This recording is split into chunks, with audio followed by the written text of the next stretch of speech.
Hello friends, welcome to again my YouTube channel the united study. तो अपन first chapter seventh class का इसमें last जो बचा हुआ पोर्शन है वो आज कंप्लीट कर लेते हैं इसको आराम से। तो इसमें टॉपिक ये चालू करना था, how nutrients are replenished in the soil. जो मिट्टी के अंदर जो न्यूट्रिएंट्स है उसको वापस से यूज़ करके वापस उसको यूज़ करने लायक कैसे बनाना है, यूज़ करने के बाद में वापस से उसको रिप्लेनिश्ड कैसे करना है। Have you seen farmers spreading manures or fertilizer in the field or gardens using them in lawn and in pots? Do you know why this is done?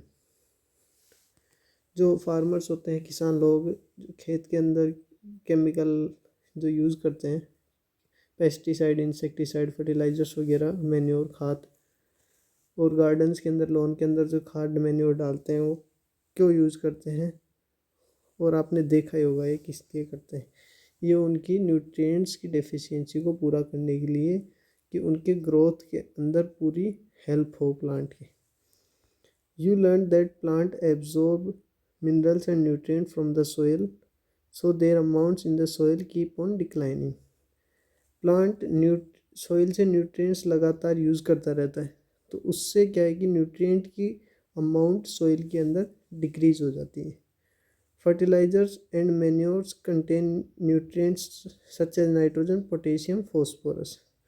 जो फर्टिलाइजर्स होते हैं, मैन्योर्स, खाद वगैरह होते हैं, जो न्यूट्रिएंट होता है उनके अंदर, मैंने बताया ना उसके अंदर वो न्यूट्रिएंट पूरा करने के लिए अपन फर्टिलाइजर्स, मैन्योर यूज़ करते हैं। उससे नाइट्रोजन, पोटेशियम, फॉस्फोरस, ये आदि ये कई न्यूट्रिएंट्स उसके अंदर होते हैं। These nutrients need to be added from the time to time to enrich the soil। यह है टाइम टू टाइम, अपने समय समय पर इसके अंदर, मिट्टी के अंदर ये डाले जाते हैं, उससे प्लांट एब्जॉर्ब करे टाइम टू टाइम, उससे डेफिशिएंसी नहीं हो, मिनरल की डेफिशिएंसी नहीं हो प्लांट को, न्यूट्रिएंट मिनरल की। We can grow plant and keep them healthy if we can fulfill the nutrient requirement of plant। Usually crop plants absorb a lot of nitrogen and the soil become deficient in nitrogen। जो crop plants होते हैं वो nitrogen element बहुत ही ज़्यादा वहाँ से soil से absorb कर लेते हैं, तो अब सोइल के अंदर नाइट्रोजन की इससे डेफिशिएंसी हो जाती है। You learn that through nitrogen gas is available in plenty in the air. ये आपको पता ही है कि नाइट्रोजन गैस एयर में मैक्सिमम अमाउंट में प्रेजेंट रहती है, 78% लगभग अप्रोक्स प्रेजेंट है ये। Plants can not use it in the manner they can use CO2, carbon dioxide. ये मैंने बताया था कि एनवायरनमेंट में 78% नाइट्रोजन प्रेजेंट है, लेकिन प्लांट उसको डायरेक्टली यूज नहीं ले पाते। उसको इसके लिए अलग से एक साइकिल चलती है नाइट्रोजन फिक्सेशन की, वो अपन 11th क्लास में ढंग से बता रखी है।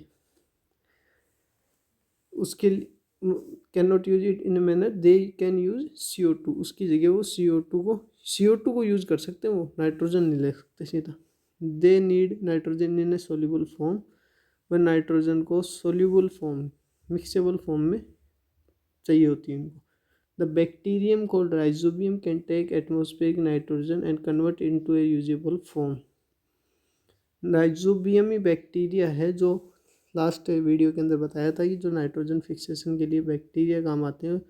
बैक्टीरिया के through plant nitrogen, atmospheric nitrogen को एक फिक्स करके उसको फिर एब्जॉर्ब करते हैं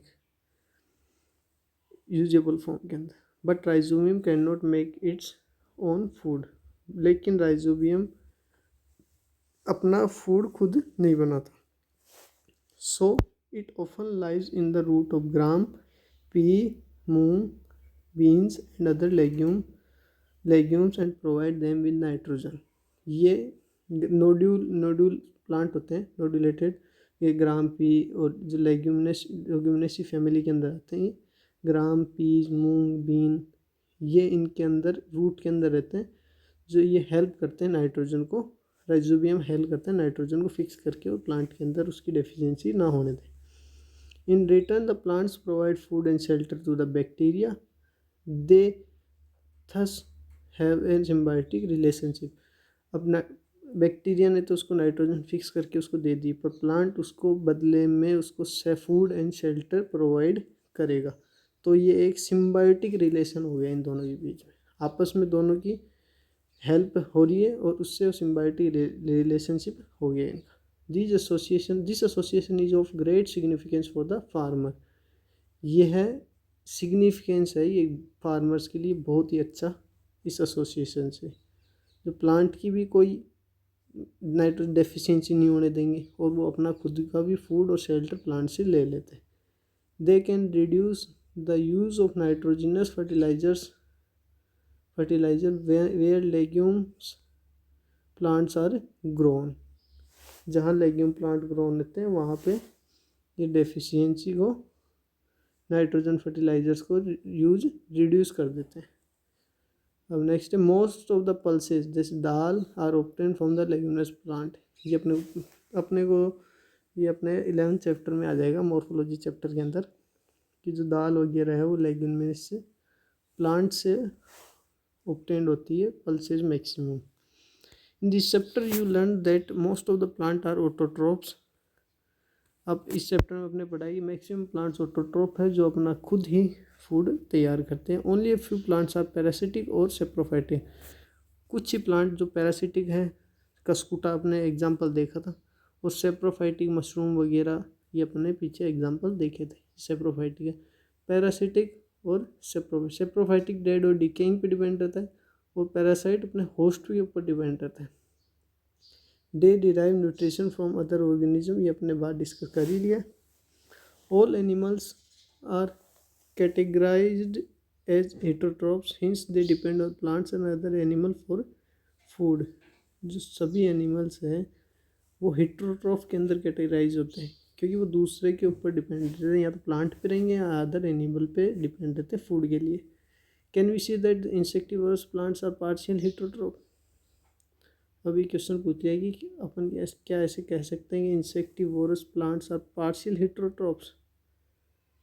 तो हेटरोट्रोप्स मीन्स ये तो हेटरोट्रोप्स क्या होते हैं कि जो दूसरे के ऊपर डिपेंड रहे।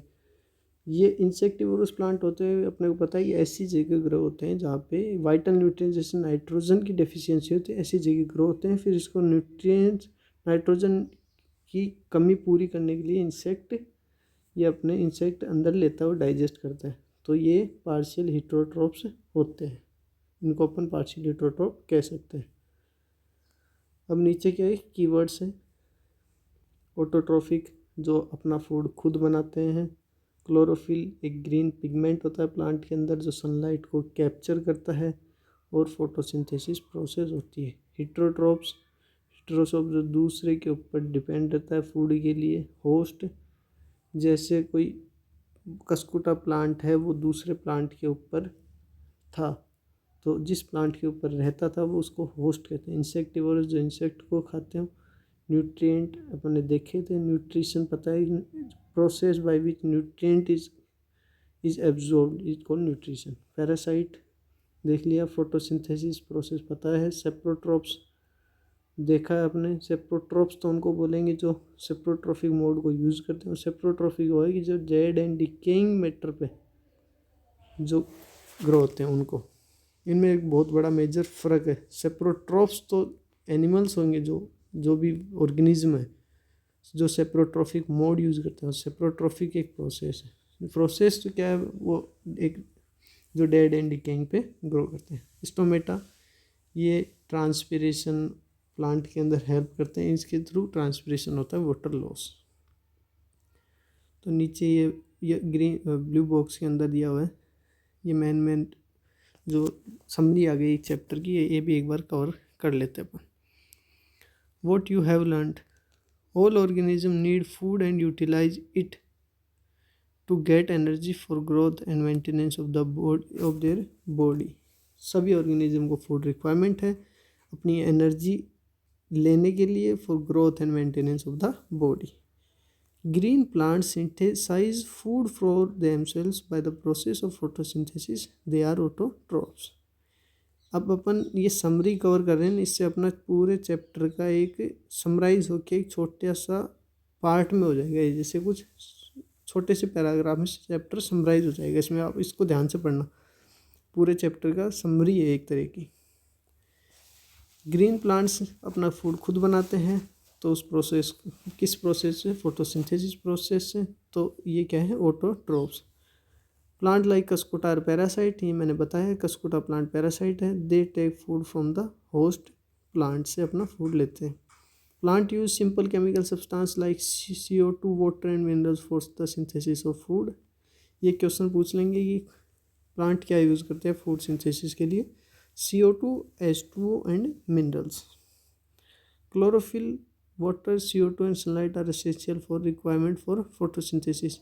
ये भी एक अच्छा क्वेश्चन है, आपको बोर्ड में पूछ सकते हैं कि एसेंशियल क्या क्या एसेंशियल है फोटोसिंथेसिस के लिए।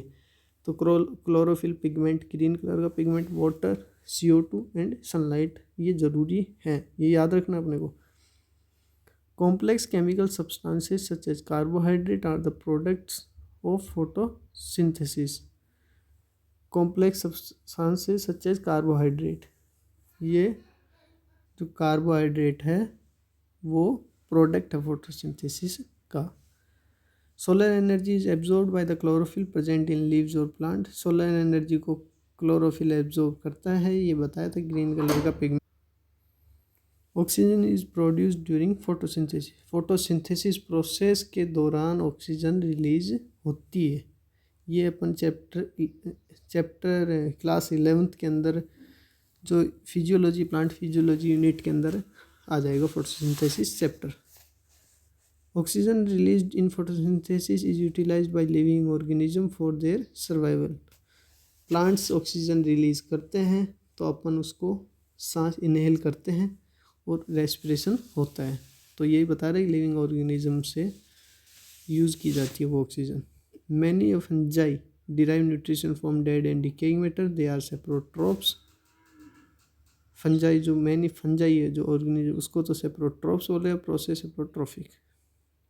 A few plants and all animals are depend on other for their nutrition and are called heterotrophs। उनको अपन heterotrophs बोलेंगे। अब इस चैप्टर के अंदर लास्ट में क्या बचा है? एक्सरसाइज बची। तो एक्सरसाइज को अपन अलग से एक इसको पूरा कवर कर लेंगे। मैं इसको शॉर्ट में इसको पूरा आंसर दे दूंगा, बिल्कुल इजी। तो आप उनसे तैयार कर लेना। Thank you. और आप इस चैनल को ज़्यादा से ज़्यादा सब्सक्राइब करें। धन्यवाद।